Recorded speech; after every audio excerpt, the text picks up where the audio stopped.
model, 2017 Vauxhall Vivaro nav Cdti BT starts runs needs clutch repair VAT inclusive.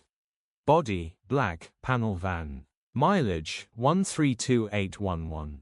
Engine, 1968 cc 2.0 TDI 150 PSE. Transmission, 6-speed manual, front-wheel drive. Mechanical summary, starts great. Runs great. The clutch slave cylinder is leaking in the gearbox. We managed to bleed the clutch and test drive it. The engine and gearbox are fine, but the fluid is leaking from the concentric slave cylinder, so will need replacing.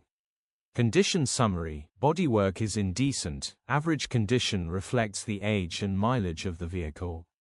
Interior is very clean and has plenty life left in it.